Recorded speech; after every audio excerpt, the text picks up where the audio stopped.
Hello viewers, আশা করি আপনারা সকলে ভালো আছেন। চলে আসলাম আপনাদের সামনে আরেকটি নতুন ভিডিও নিয়ে।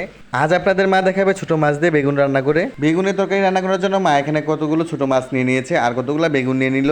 আর প্রথমে মা বেগুনগুলোকে অনেক ছোট ছোট করে কেটে নিচ্ছে। আর সত্যি বলতে এইভাবে বেগুনের তরকারি রান্না করে খাওয়ার মজাই আলাদা। তো দেখতেই পাচ্ছেন এখানে মা বেগুনগুলোকে অনেক ছোট ছোট করে কেটে নিল। বেগুনগুলো কাটা হয়ে গেলে মা এখন এগুলোকে ভালো করে ধুয়ে একটা কড়াইয়ের মধ্যে নিয়ে নিচ্ছে। আর আগেই মা মাছগুলোকে ধুয়ে নিয়ে নিয়েছিল।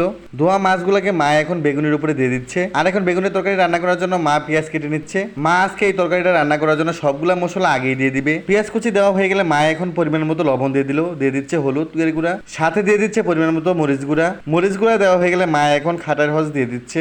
আর হস বাটা দেওয়া হয়ে গেলে মা এখন এর মধ্যে তেল দিয়ে দিল। সব ধরনের মশলা আর তেল দেওয়া হয়ে গেলে মা এখন এটাকে ভালো করে মিশিয়ে নিচ্ছে। কাঁচা মাছ আর বেগুনগুলোর মধ্যে ভালো করে মশলাগুলো মিশিয়ে নিতে হবে।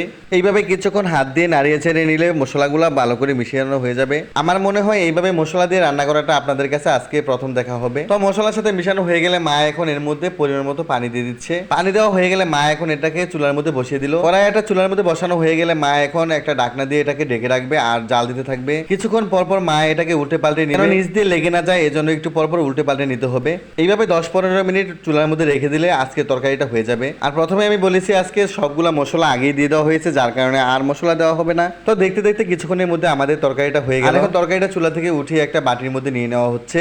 10-15 মিনিট রান্না করার পরে কিন্তু আমাদের মাছ আর তরকারিটা একদম সিদ্ধ হয়ে গেছে আর দেখতেও এটাকে অনেক সুন্দর লাগছে।